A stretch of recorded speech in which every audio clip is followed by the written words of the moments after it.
नमस्कार, मेरा नाम पुष्पांजलि साथिया है और मैं गाइडिंग एंड काउंसलिंग सेल की मेंबर हूँ। मैं आज यहाँ आपके सामने दो डोगरी कवियों के बारे में बोलना चाहूँगी, जिनमें से पहला नाम है डोगरी कवि पंडित रामलाल शर्मा जी।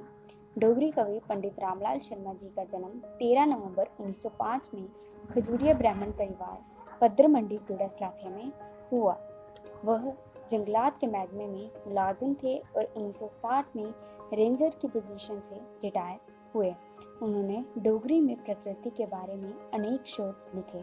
उन्होंने डोगरी संस्था को 5 किताबें भेंट की, जिनमें से पहली का नाम था किरण, दूसरी का नाम था इंद्रधनक, तीसरी का नाम था कप्ता क्यारी, चौथा का नाम था रतुदा चानन, पांचवी का नाम था गंगू दत्तीदा जिंदगी नामा। इसके बाद ही उनको उनकी पहली किताब किरण के लिए 1963 और 1964 के बीच में पुरस्कार मिला, जो जम्मू कश्मीर अकादमी ने दिया। इसके बाद ही उनको एक और किताब रतुदा चानन के लिए पुरस्कार मिला, जो एक गज़ल संग्रह था, और उन्होंने वह पुरस्कार 1988 में प्राप्त किया। इस रिटायर होने के बाद भी उन्होंने डोगरी की सेवा में लीन रहे। उन्होंने इसके लिए उनको एक और बार मौका मिला डोगरी संस्था में ऑफिसर सेक्रेटरी बनने का। इसके बाद ही उनका गुड़ा साथिया में ही देहांत हो गया। अब मैं बात करूंगी दूसरे कवि प्रोफेसर विद्या रतन खजूरिया जी की। प्रोफेसर विद्या रतन खजूरिया जी का जन्म 4 दिसंबर 1943 में गुड़ा साथिया में सूबेदार मेजर अमृत सिंह के घर हुआ। उनकी पढ़ाई शुरू से ही गुड़ा साथिया से हुई और एमएस बड़ौदा यूनिवर्सिटी से उन्होंने उच्च स्थान प्राप्त करके की।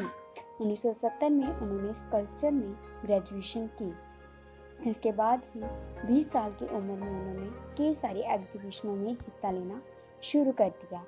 उन्होंने कई अपने जो रिसर्च पेपर थे वो डोगरी संस्कृति में लिखे। इसके लिए ही उनको 1973 में उन्होंने ब्यूथ पैरेट बिनेला जो है और थर्ड ट्रायंगल इंडिया में उन्होंने हिस्सा लिया। इसके बाद में उन्होंने 1980 में उनको फेलोशिप का सम्मान मिला, जो उन्हें जम्मू कश्मीर की जो बाल पेंटिंग जो थी उन्होंने जो बनाई थी उनके लिए मिला।